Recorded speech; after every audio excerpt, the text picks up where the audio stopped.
Real quick, before we get into the show, I wanted to share a new service called Getita that Ken and I have been using that has made us over $10,000 in Amazon reimbursements. The service requires no monthly subscription, and Getita collects a small percentage of the money they recover for you. It takes less than 5 minutes to set up and works on all Amazon marketplaces. Go to Getita.com, Getida, and enter promo code FTM400. That's FTM for Firing the Man 400 to get your first $400 in reimbursements commission free. How much money does Amazon owe you?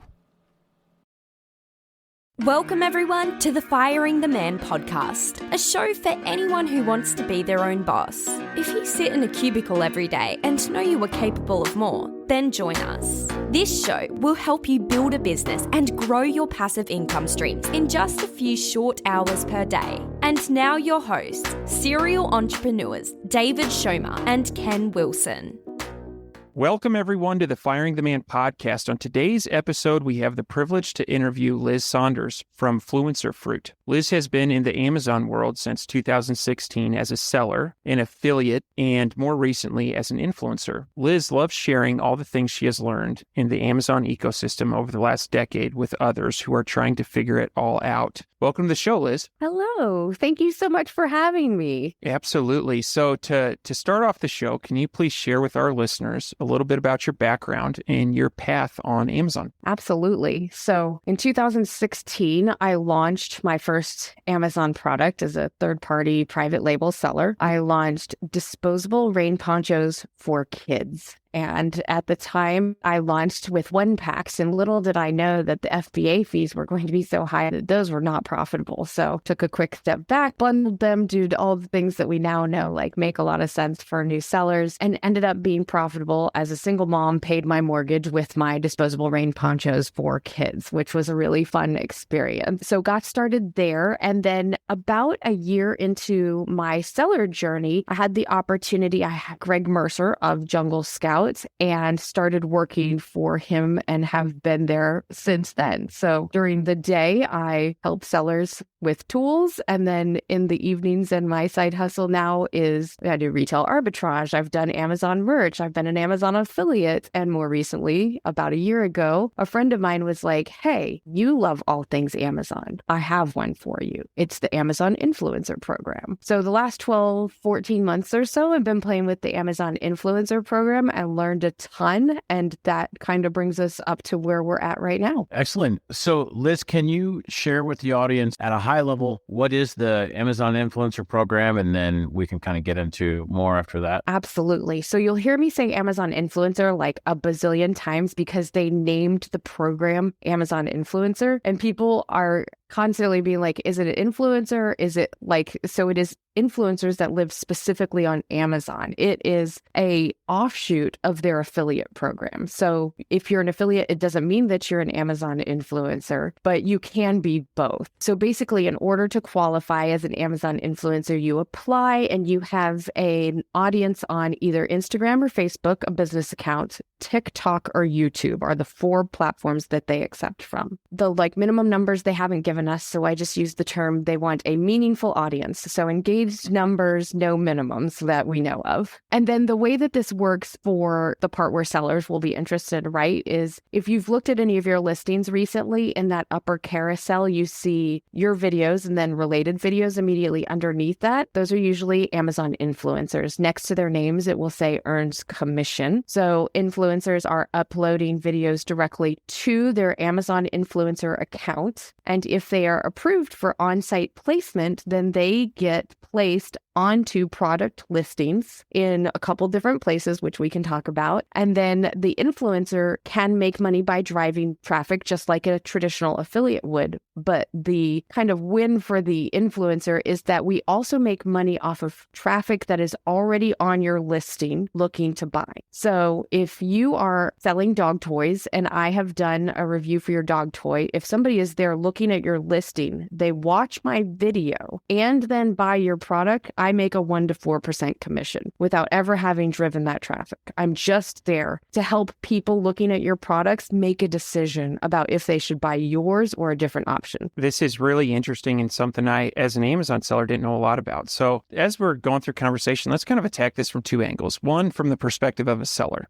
And let's start there. Why is this valuable, and how can a brand leverage this program to drive more traffic and more sales? Absolutely. Amazon is pouring a ton of money into the Amazon influencer program right now. And so what we don't have a ton of in part of the ecosystem, right, is a lot of like metrics that would help support some of this conversation. But what I can tell you is Amazon always focuses on the buyer experience, right? And whether we talk about that as because they want people to buy more things or because they want people to have a good buying experience, if Amazon is pouring money into it, they're seeing results for people spending money on the platform. Right? Like we've seen that for years now. So one, Amazon wants more content on your listing that is specific to your product. This is one way to get it. I draw it back to, I'm sure you guys remember this, but do you remember when we could do incentivized written reviews? Of course, now we can no longer incentivize, we can no longer rebate, we can get mixed reviews or mixed results from the Vine program, right? People have like kind of mixed experiences there. And then we move over to Amazon Influencer. We are FTC compliant. We are Amazon Terms of Service compliant. You can work directly with the influencer. You can pay them for the review, right? And then you can talk to them about what you want highlighted of your product. For me, it's reminiscent of like 2015 when we could be a little bit more persuasive. And I'm not saying like, don't tell them what to say. That never works, right? That's not authentic. But like, hey, I really want you to focus on like the way this water bottle opens, right? Like focus on that in your review or whatever it is that you focused on as the seller, as the competitive advantage you have in your category. The reason I think it's important to the sellers is I think it's just the new way for Amazon to drive reviews for your product. Awesome. And I definitely agree. Like also video sells. Like people, like video is just it's hot right now. It's what everyone wants to see. And it's kind of like reviews. When you're shopping, you're looking at reviews, and if it's got a bunch of reviews, bunch of good reviews, and then video, someone saying, "Oh, hey, this is a good product because of this, this, and this." It's kind of like that tipping point. So you had mentioned like on the bottom of the PDP, it shows like a carousel with those videos. Are there any other placements, or is that where all of the placements are for those? So there's actually a couple placements. So the first one is on the influencer storefront, right? So like when I upload something, I have a storefront that's just all of my videos. It's there. The other one is the carousel. So like when you go to the product listing, if the seller is brand registered, has that upper carousel kind of like unlocked for us, then there are 6 slots between seller and influencer that can be filled in that pop-up carousel. That's the next spot. That's on desktop. On mobile, the influencer video reviews are all the way underneath the written reviews right now. Amazon just recently made this switch. So we're no longer above the written reviews. We're at the very bottom. So that's a place. Inspire. Have you guys seen the Inspire shopping feed yet? They launched this in December. And this is something that influencers are building content for. This is something that sellers can build content for as well. And they're pulling your content, whether you know they are or not. I'm going to show you guys, and I know this will be harder for the audience at home to like hear, but when you go into your shopping app, this little light bulb that is like the second icon next to your home, this is the Inspire feed. So they started it in December. It is not fully rolled out to every shopper's account. What is the reasoning for the rollout, or who has it and who doesn't? We don't know, but some people have it and some people don't. This is Amazon's move towards social shopping, right? So like if you scroll it, you can see like short videos, vertical content. It's intended to compete with TikTok and Instagram, right? They have been heavily incentivizing Amazon influencers to make vertical video content for the Inspire feed. And so you'll see that in my feed. Everybody's feed is different. In my feed, I'm about 40% seller content, 40% Amazon influencer content, and about 20% verified purchase reviews from customers. So those are the 3 types that we're currently seeing in there. They said that they wanted vertical content, but you can see they're still surfacing horizontal content, I think because they don't have the volume vertical yet to be the sole type of content on here. But they do videos and they do shoppable photos in there. And those are both things that sellers can produce and post to their brand account that will show up here. A follow-up question on that. Where would the sellers in Seller Central go to post that? I am going to have to show you an example, and then we may have to work on that offline and get some sort of audience, because I haven't done it, but I have a friend who, like, from the very minute they started offering the ability to upload content, has been, and I see her all the time in my feed. So it's like, if you go to a seller's store, right? And then you can see like all of their shoppable content, but all the way over in that more section is posts. You know what I'm talking about? Yes, under the posts. Yep. So that's where it shows. So, and then that now is being used by Amazon to help populate the Inspire shopping feed. So if, as I sit here personally, and I'm sure there are people listening, they're probably thinking, this sounds great. I would like to do this. I need to go out and find some influencers. Can you kind of break down the steps of how somebody, goes from learning about this program to executing on this program? Absolutely. So there's a couple places that you can find influencers. So the first one is going to be looking at your listings first and looking at your closest competitors, and go through and see if there are already influencers on your listings. You never know, there might be, right? And from there, if you find one that you're like, oh, I would like to work with this one, if you click on our name, it will actually bring up our storefront. In our storefront, there's not like a click here to contact me, which would be super convenient, but it is the only place that we are allowed to link to anything off Amazon. So just like sellers, Amazon does not want us driving traffic off site, right? But on our storefront, we are allowed to link to our TikTok or our Instagram or whatever else there. Click there, go talk to them on Instagram and message them, be like, I'm an Amazon seller. Here is my product. I think we would be a good fit. Let's talk about reviews, video reviews, and how we can work together. So that's one way. The other way is there are Facebook groups. There are Reddit threads. There's big groups of influencers where it's like, you can reach out to them. I'm trying to think of this is what I was going to think of, is creator connections. So this is an invite-only program. Are you guys familiar with it yet? It's very slowly rolling out, and it's still in that infancy stage where even the sellers and the influencers who know about it, it's kind of like, we don't really know what to do with it yet. But it's called Creator Connections or Creator Connections Hub or something like that. And basically it's invite-only for sellers, invite-only for Amazon influencers. And through there, you can actually create deals, listings, things that you want Amazon influencers to cover for you for an additional percentage of what comes in. And you have a budget and there's a couple things. So if you find an influencer in there, sellers can't actually go search for them. So this is a little bit more like, if you build it, they will come, post it there and see if you get influencer interest. As an influencer, I can actually reach out to any seller there in the chat and ping you and be like, hey, I'm interested in working with you. But it doesn't seem to work the other way around yet. But as an example of how new this is, I think the hub has actually been around for a year. But if somebody replies to me in chat, in app, I don't get any sort of notification, So it's just you have to go back in, check it. Sellers, I joke right now that I'm standing in the middle and educating as many Amazon influencers as I can about the seller journey and how selling works and what they're doing with product listings. And then on the other side, I'm talking to all of these sellers where it's okay, this is what's happening on the influencer side. We're trying to help. We want to create good content for you. And so it's this mix of the creator hub. What I hear most often is the influencers and the sellers, same boat, but they're a seller never responded to me. Well, what they don't know is the seller's not getting a notification and the seller doesn't know what to do with the hub, right?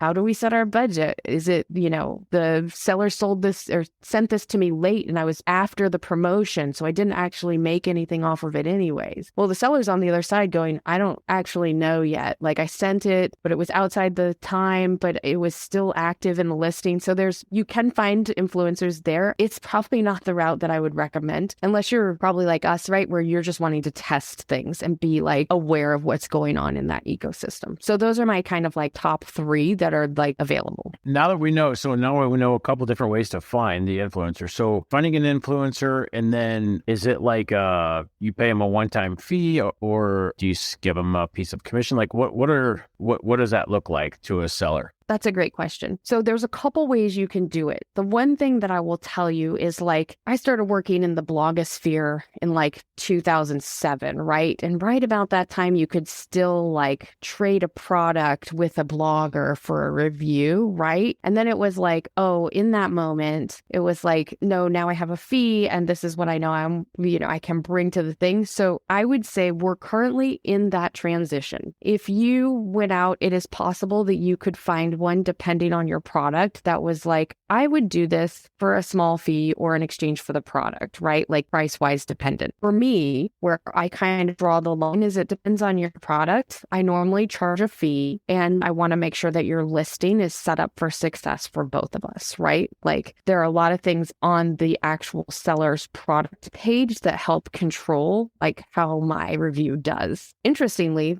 there are not a ton of things that I do other than provide good content that change how my video performs. Thumbnails, length, any of those sorts of things. It has more to do with the seller's page and how they've set it up impacts most of how my videos perform. So I would say we're past the point if you want to actively work with an influencer that's going to be a partner and be able to contribute meaningfully, where you should go to them and say, will you trade this for product? If you can show me like sales, I can probably think you're going to have this type of volume. We don't quite have the metrics on the back end yet to prove those things. If you have a high selling product that you feel like this is probably going to do well, you could probably keep your fees, in line with that. And then if you have something that you're launching, just know that it's going to take the influencer a long time to make up the time that they spent to like review and everything by the time you know how that product's doing. So you probably want to pay a little bit more for that. One quick follow-up on that. And so depending on the product, if you have a couple $100 product that maybe everybody could use,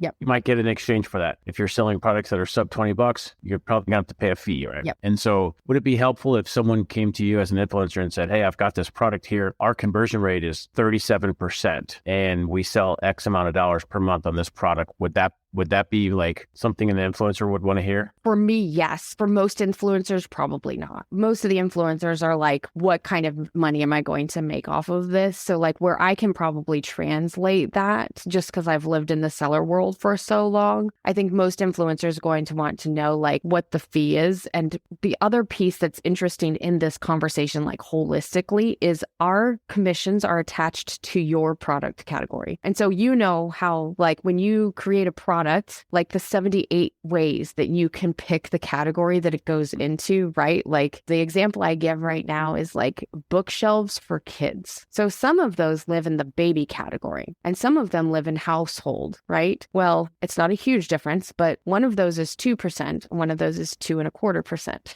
right? So like if I'm looking through, if I'm an influencer and you're approaching me, like most often when I look at your product listing, if I can see that you have A+ content, you're brand registered, you have seller video that's already there, 1 or 2 at the top there, that's creating that like people are already clicking in. You've got good ratings. You've been around for, more than 10 seconds on the platform. Like those are the things that I go in and I look at on your product listing that I'm probably going to be able to be like, all right, I'm going to make commission off of this. So I would charge you a lower fee, right? So like to give you an idea, like when people approach me just off the street, I start at like $100 a video. There are a ton of agents in all of the Facebook Messenger groups of every influencer that are like, we'll do this for free. We'll do this for free product. Here's $20, right? Like, so you can still find that type of interaction, but I find those relationships to just be less meaningful and you're not working with that same level of relationship between the seller and the influencer there. So based on the sellers that you've worked with, what tends to happen once they enroll in this, once they get some influencers? Is there any general increase in revenue that you've observed or what's the impact of running this program? So that's a great question. So I'm actually in process right now of running a case study with sellers and Amazon influencers where we've taken like 5 or 6 sellers and I've got 6 influencers and we are trying to figure out what the correlation is, right? Because we know it's there, right? There's no way that Amazon would have this there if it's not impacting sales, if it's not impacting keyword rank, if it's not, you know what I mean? Like there's no other reason for them to do it unless it was impacting sales. So what I can tell you is I believe that it is, but once this case study is done, I'll have some like actual figures for you. We've got 6 influencers, couple sellers. We're doing like a timed drop where we've got 5 products from each of the sellers. And like each week I've got 6 videos dropping onto all 5 of their products at the same time, basically, so that we can figure out like how it impacts those listings. And some of them are brand registered and some of them are not. And some of them have been around for a long time and some of them launched in November. So I'm trying to take like a very broad view of the product listing segments and test them against putting this content on there. I really appreciate that answer because it's pointing to data and actual examples. And so no, I appreciate that answer. And we'll have to have you back on to hear the results of that. Well, very nice. Over to you, Ken. Yeah, sure. So one thing, yes, I'm definitely very curious to see that data, to see if there's spikes and how all that looks. I want to go back a little bit to, let's say we find an influencer, we partner with them, Yep. They want $100. So how, on the influencer's homepage, you said it has a link to their social profile. So as a seller, I could go look and see like, okay, influencer A has, 40,000 TikTok followers. And so like, I'm just trying to figure out like, how do I kind of calculate how much traffic is this influencer going to be able to bring to my listing? How would a seller look at that? Or kind of like, maybe, like it's in beta, there's really no metrics that are that good yet, but how can we give it a guesstimate? So I kind of split this conversation into 2 pieces, and that's one is some of the influencers are driving traffic, right? And I would consider them mostly niche influencers. So like I have a TikTok for my dog. I am an approved Amazon influencer. And when I drive traffic, it's dog related. They're niched, right? And so if you want somebody who's driving traffic, like that's probably a good way to see. Like you can tell generally, right? There's not metrics or numbers like what they're pushing towards. And if you're working with an influencer that has that good TikTok account for dogs, like talk to them about working with their off Amazon account as well, right? Like the thing is there's Amazon terms of service, but in this sense, there's not a rule that says you only work with them on Amazon. Like if they have the ability to drive off-site traffic, I would definitely talk to them about that as well. Like they could be doing both for you. It's just a price situation at that point of like those numbers they'll be like, this is my audience. This is what I drive in engagement. Like TikTok, I think has much better like metrics capabilities, right, than like the back end of Amazon influencer at the moment. So that's one piece. Then there are others, and this is where I would consider myself as a side hustle enthusiast for the last year, right, is I would consider myself a general influencer. So like the Instagram that I'm approved with is like a health, wellness, and fitness like Instagram. I don't only review health and wellness related products on here. I review everything that I buy and bring into my house. Like I'm driving some traffic, like sometimes I'll do that, but that's not like my main focus. My main focus is making money on Amazon from on-site traffic. So you've got those 2. And where I would split this again is it kind of depends on where our goals are, right? Again, 2. One is, do you want somebody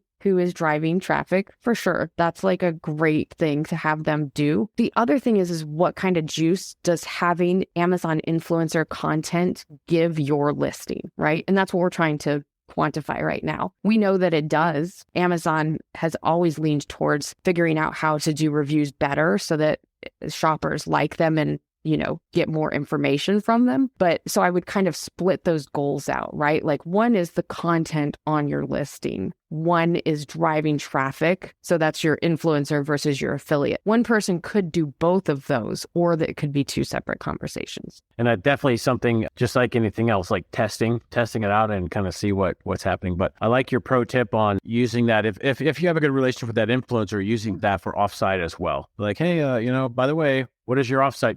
Can I pay another fee for the offsite one? And David, over to you. Can you tell us a little bit about Fluencer Fruit, what services you offer? Absolutely. So I'll start with for the Amazon influencers. You kind of picked up on I love data and I love data-driven decisions. And so as I got into this, started noticing that, like I said, the product listing has more to do with the success of my video than if I have a thumbnail or if I'm doing vertical or horizontal content. And so I developed a tool. It's a Chrome extension that helps Amazon influencers pick the best listings for them to review. So I created a scoring technique that is basically a proprietary algorithm. I can tell you which factors on the page influence my commission the most and how it weights for my overall commissions. And so it's just it's changed the way I shop, right? I'm a true side hustler. So when I make a purchase on Amazon, I want to make sure that I'm picking the one that is the best for me to review. So I have a Fruity score on there. It's 0 to 100. I'm looking for anything over 70, right? Is kind of where I like to land. So that's one piece of it, right? And if you click on the extension as an influencer, it's going to give you a Fruity score. It's going to tell you how much your commission is per purchase of that item based on your conversions. It's going to tell you if they have that upper carousel,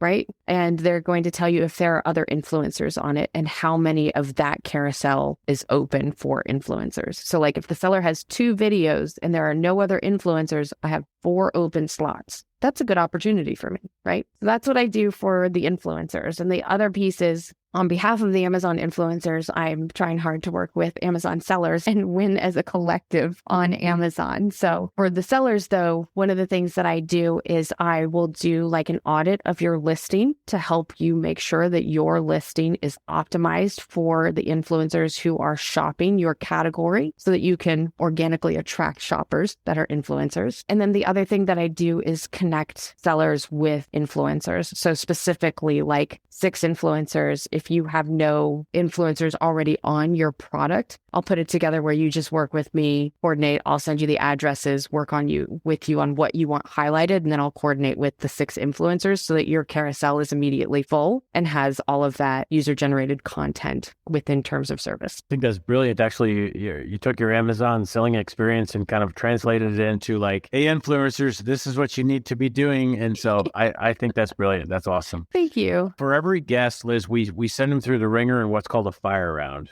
Are you ready? I'm ready. What is your favorite book? Okay, recency bias, but I have 2, Spare by Prince Harry and I'm Glad My Mom Died by Jeanette McCurdy. Okay, awesome. What are your hobbies? Paddleboarding and starting side hustles and buying the domain names for them. I like that one. That sounds like an entrepreneur there. What is one thing that you do not miss about working for the man? I do not miss the rigidity of corporate life. I will forever be a startup or an entrepreneur or solopreneur person. That's awesome. Last one. What do you think sets apart successful e-commerce entrepreneurs from those who give up, fail, or never get started? Man, it's just the Dory situation, right? You just got to keep swimming. Being in the Amazon world since 2016, the algorithm's going to change. Competitors are coming in. They're going to change the way you get reviews. You just have to keep going. And there is success as you keep going. Excellent. David, over to you to close out the show. And I think Liz has something special to share. Yeah, absolutely. So Liz, if people are interested in working with Fluencer Fruit, what would be the best way? Absolutely. So fluencerfruit.com/firetheman. I've got a page set up for you guys there. You can book a call with me for the free audit of your product listing just to talk about how to optimize that for influencers. And then there is a way to, of course, work with me past that. So a 10% off discount for any of your listeners who would like to progress past the audit call and move forward. Awesome. We'll post links to all that in the show notes. Liz, want to thank you for being a guest on the Firing the Man podcast, and we're looking forward to staying in touch. Absolutely. Thank you so much for having me. Before you go, we wanted to share a new service that Ken and I have been using called Getita that has made us over $10,000 in Amazon reimbursements. The service requires no monthly subscription, and Getita collects a small percentage of the money they recover for you. It takes less than 5 minutes to set up and works on all Amazon marketplaces. Go to Getita.com, Getida.com, and enter promo code FTM400. That's FTM for Firing the Man 400 to get your first $400 in reimbursements commission free. How much money does Amazon owe you?